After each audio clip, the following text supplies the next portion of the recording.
Hey everyone, Leslie Rice here, creator of The Signal and Terra Obscura, with a few pre-show announcements. First up, welcome to our first bonus episode. For a long time, I've been considering our format. You see, the main episodes of The Signal are packed with content, from our ongoing story, to those tales we've selected for that episode, to the monthly cipher and local broadcast. Even with all that, there's still not enough time in an episode to cover all the great content from our authors over at Signal Horror Fiction on Reddit. So, to make sure that everyone gets their fair shake, I'm going to alternate our main episodes with bonus episodes that, while they may not carry forward our main story, will exist solely to showcase the great talent of our contributors there. Speaking of contribution, we're still seeking voice actors and narrators for our series, both as recurring characters and as readers for individual stories. If you're interested, please send us an email at thisisthesignal@gmail.com. Also, if you aren't interested in lending us your voice, you can still help us bring a higher level of quality to the show through donations to our Patreon, linked in the description. $2 a month gets you episodes 3 days early, and the rewards only get bigger from there. You can also help us by just sharing the show with your friends, and by rating us on iTunes or wherever our show's been approved for distribution. More reviews means more views, and that comes at no cost to you. And if you're wondering if there's a downside to contributing, just ask yourself, what's the worst that could happen?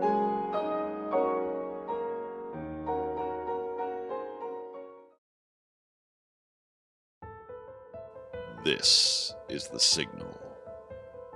Origins unknown. Destination unclear. It carries with it fragments of other places, other times. Stories from unfathomable pits of darkness and worlds of unquenchable, all-consuming light. These tales of realities both unimaginably distant and terrifyingly close are woven in, through, and around The Signal.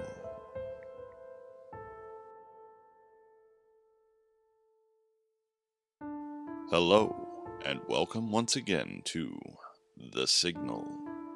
For those who have heard our first transmission, you will already be aware that The Signal has many layers, each with their own tales to tell.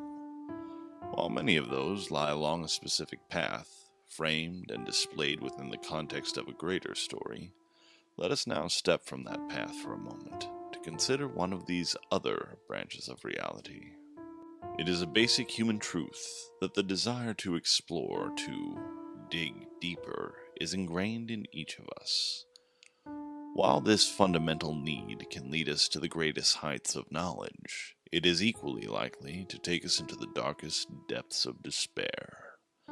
In this story from author Tobias Wade, a young boy's research into a mining disaster for a school project leads him down a darker path. Like the unfortunate souls he is researching, he too delves too deep, and soon finds that the answers to his questions may lead to truths better left buried. When they were rescued, the whole world breathed a sigh of relief that they had found the 33 miners, never bothering to ask how that could be. For although when they left the mine, they were known as the 33, when they entered, they were only the 32.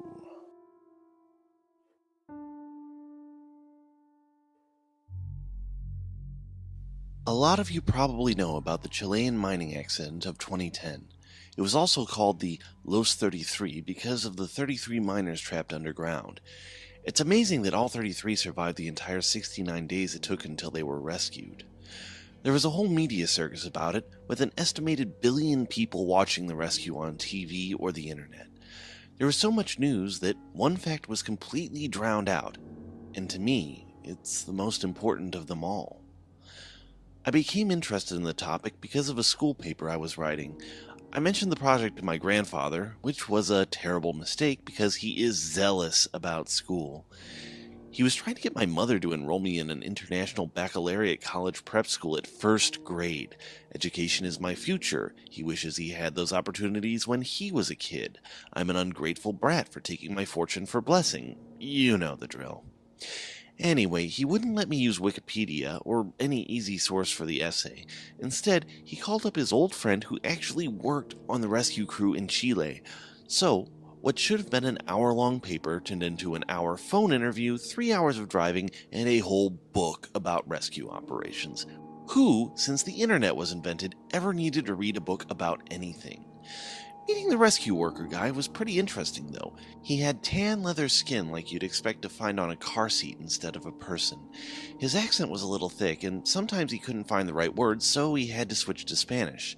I know next to zero Spanish, but my grandfather would make me write down everything he said verbatim so I could translate it at home. Granddad literally said, if you try to take the easy road in life, life is going to take the easy road with you. Right up your ass. I don't know what that means, but asking him to clarify didn't seem necessary. About halfway through the interview with the rescue guy, my grandfather got up to the bathroom. I was asking questions about how many people were down there, and he kept saying 32, or 32. The movie is even called The 33. Everything online says The 33, but he was adamant. Then he gave me this weird look, like he was shell-shocked or something, the kind of blank look you expect to see Holocaust survivors wearing. He leaned in real close and started rattling off some stuff in English and some in Spanish, and I did my best to keep up. It wasn't until the car ride home when I was able to translate what he said. I checked it half a dozen times. I even ran the transcript by my grandfather, who was fluent but still made me do my own translating first. Here's what we put together. All the media, the news, the story spinners, they all say 33 miners were trapped. And why wouldn't they? 33 people came out of that mine. The miners were trapped 700 meters in the ground. There was no way in or out. But the miners who come out, right when I first pulled them out, they all say the same thing. There were only 32 miners trapped. They count and they count every day, every few hours, so everybody's taken care of, and then one day they count again and there is 33. They were a band of brothers. You can't go through an ordeal like that and not become family, and they stuck by each other. They never said one of them didn't belong. But I heard stories. They say one miner didn't sleep like the others. He just sat against the wall and hummed some tune nobody recognized. They say one miner didn't eat like the others, but they didn't complain because they had to save their provisions. They say one miner, they know who, but they're not telling. One miner didn't talk about his family or friends or wanting to get out. All this one miner talked about was how comforting the darkness felt. How they, the trapped miners, were the lucky ones. That the earth only swallowed them to keep them safe, while all the rest would drown in a sea of fire of their own kindling. This isn't about the paper anymore. Next week I'm going to drive back to see my grandfather's friend. I'm going to try and track down the unexplained miner and what happened to him.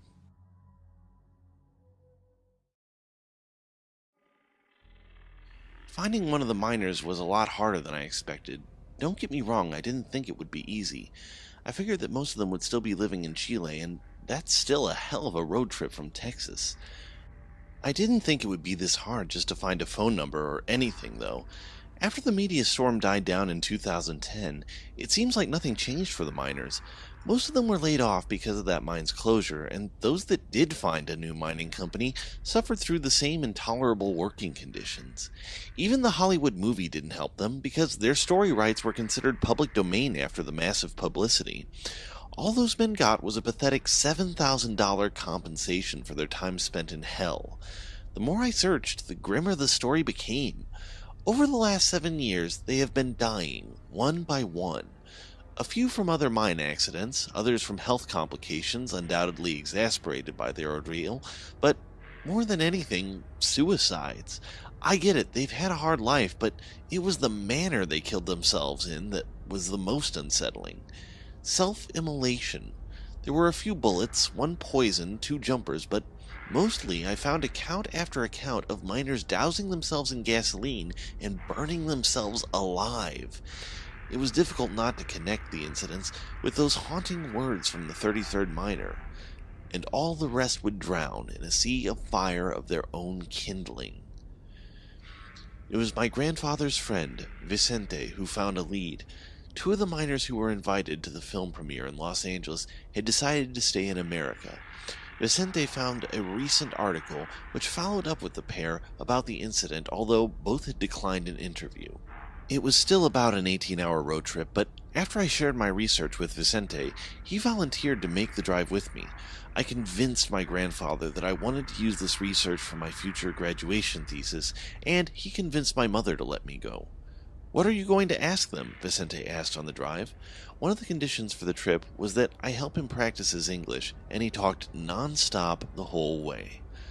"I'm going to ask them to help me find the 33rd miner, the one who wasn't human." "El Diablo," Vicente said. "And if he's one of the two you meet, what do you say to him then?" "I guess I'll tell him to go to hell." I meant it as a joke, but neither of us laughed. "Or find out why he's here." "And if you don't like what he says, you will stop him?" I didn't have an answer then, but I had plenty of time to think about it on the drive to LA.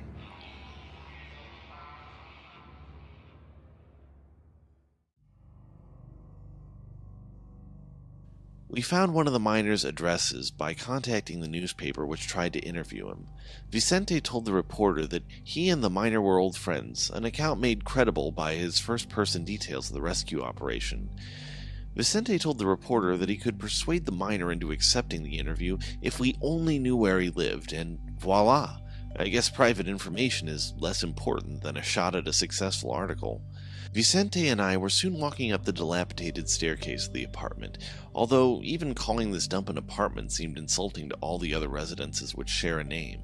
The walls were covered with grime thick enough to sink a finger into. Trash, dirty diapers, and decaying leftovers littered the hallways, and on every floor we either heard couples fighting, women screaming at their kids, or loud, drunken sex. I'm glad Vicente was there with me when I knocked on the door. "Come in." Vicente and I exchanged a quizzical expression.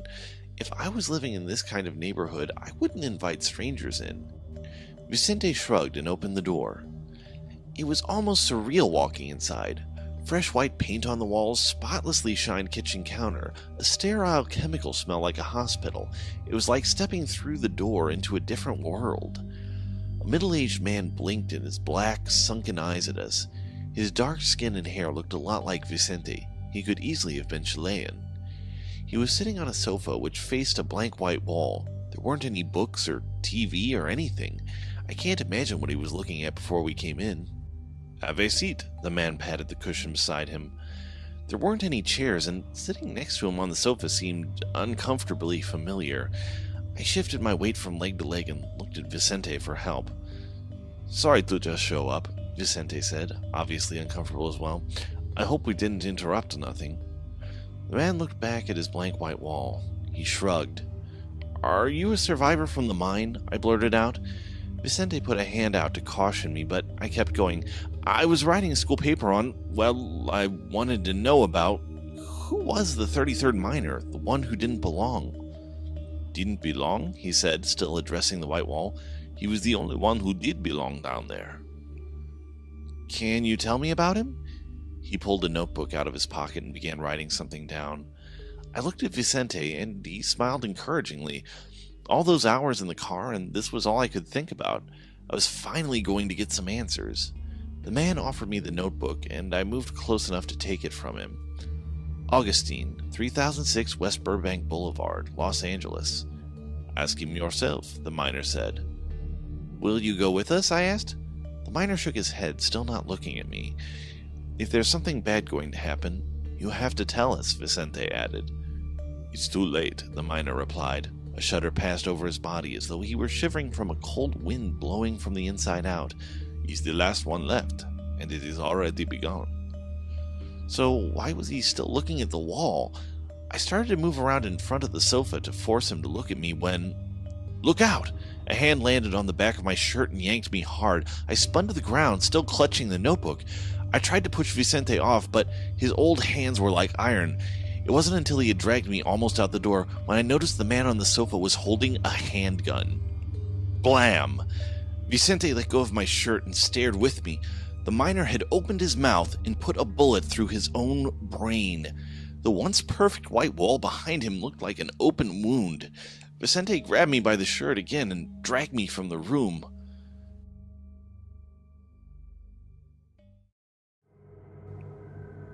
I'm outside of the 33rd Miner's house, but this time I'm alone. After that grisly spectacle, Vicente refused to let me keep searching. He was ready to drive straight through the night, all the way back to Texas, right there and then. He didn't want to call the police. The reporter knew we were going, but he didn't know who we were. Vicente figured that if we just left the state now, we'd never get tangled up in this any more than we already were. I saw it differently, though. If the last miner really was one of the 33 still alive, then Vicente and I might be the only two people who knew something was going on. We had a responsibility to find out more. It was all I could do just to convince Vicente to get a motel for the night before driving back. I used the extra time to beg and plead with him, but it was impossible to get through. Let him burn himself alive for all I care. We should never have come here. I might as well have been begging the sun not to set in the evening. I waited until Vicente fell asleep before slipping down the street to order an Uber. A dark sedan swept me down the unfamiliar streets, but I was so wrapped up in my own thoughts that I didn't even speak a word to the driver. I wish I had, though. I wish I'd asked him to wait and make sure I was okay, but he's gone now. It's going to be just me and the devil. This isn't a house or an apartment building, though. I was standing outside a crematorium. What if the miners simply worked here now? By the time they were open again, Vicente would be awake and we'd be driving back to Texas. I circled round the building, looking for some clues or staff directories or anything. Maybe this was an unhealthy obsession for me. Maybe I should just let it go and stay out of trouble like Vicente. But trouble is there whether you're looking for it or not. And it's best to know what's coming before it hits you. There was a light on the back of the building. It took about 10 minutes pacing outside the darkness before my heart slowed to a familiar rhythm and I was ready to approach. I knocked on the door. No answer. I peered through the lit window. Looked like an office room. I knocked on the glass. No answer. My heart was starting to race again. I was stupid for even being here. Someone had just forgotten to turn out the light when they went home. I went back to the door and tried the handle. It was unlocked. The grating sound of the door swinging open seemed so loud in the still night that people must have heard it a block away. "Hello? Anyone there?" I called out, immediately regretting it. I don't know which was worse, taking the devil by surprise or letting him know I was coming. I still switched on every light I could find, just in case something jumped out at me. "Augustine?" I shouted. No answer. I found another door with light seeping under the crack and opened it. Augustine was inside. I could tell because of the name tag on his overalls. He was on his hands and knees, the charred remains of his head placed firmly inside one of the cremation ovens. I don't know whether he died the moment his head went inside, but I'd imagine he had to hold it there for a while. What could he have possibly seen or known that was worse than this? I called an Uber to take me back to the motel. I guess this was it. All 33 were dead. I hope whatever evil spirit crawled up from the earth with those men had spent its wrath doing whatever it did to them and was sleeping peacefully now. The same dark sedan stopped and I got in. "Hi there," I said. "Thanks for getting me again." The driver, or the miner, I guess they were the same, turned around and smiled. It was hard not to smile with the bottom half of your jaw hanging loose. I could clearly see the pathway where the bullet entered his mouth and tore up through his brain. It was mesmerizing to watch that mass of loose flesh contort to form the shapes necessary for speech. "I see you found the man you're looking for," what's left of his face replied. "A man wouldn't be alive right now. What are you?"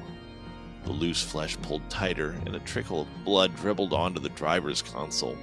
He didn't kill the other miners. They killed themselves as far as I could tell. As long as I kept my wits about me, I could make it through this. I looked down at my lap so I could pretend I was just having an ordinary conversation. Not as easy as it sounds with the blood dripping down the console around my feet.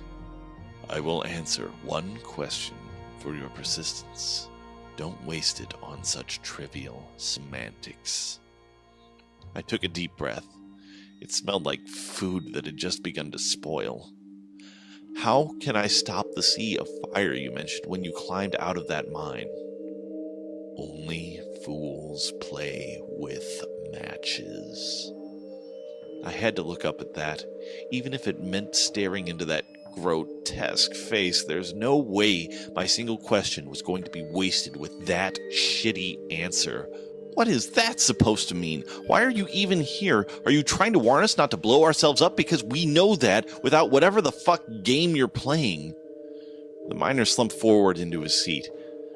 The blood on the back of his head was so congealed he had died quite a while ago. I wanted to scream, to break the window, to punch him in his disgusting bloody face, but I was next to a dead man for the third time this night. More than anything, I wanted to go home. I just got out of the car and started walking the whole way back toward the motel. The notebook. If that miner was the real devil, and that's the only explanation that makes sense to me, then he had given me his notebook. I stopped walking and used the light from my phone to desperately flip through the pages, looking for some other clue. There, on the first page, were more words, written in a fluid hand. While they sat down in the dark, waiting for tomorrow's spark, telling tales of broken hearts, I joined them in their cell.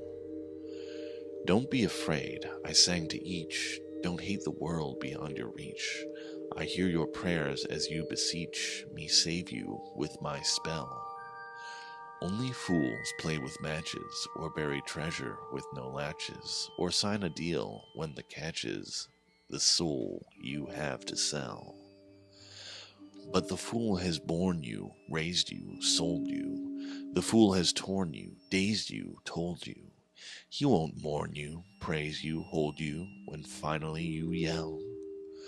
Only fools play with matches, and suffer all those needless scratches.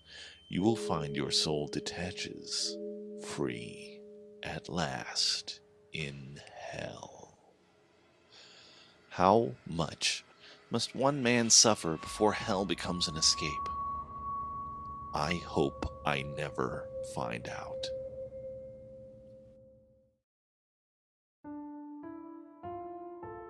That our end is coming is inevitable, but the question remains, will it be by our own hand, or by that of another? And, if by another's hand, will it be the result of our own insatiable need to push our boundaries?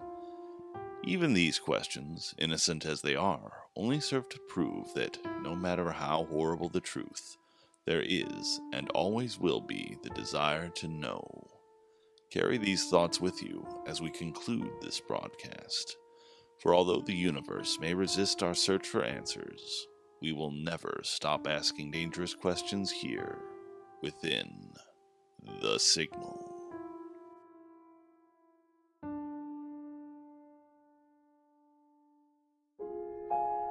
Hey everyone, me again, and thanks for listening. Today's story, as I said, was from Tobias Wade, and if you want to see more of his excellent work, please visit him at tobiaswade.com. Thanks again for listening, and please like, share, and support us if you like what you've heard. After all, what's the worst that could happen?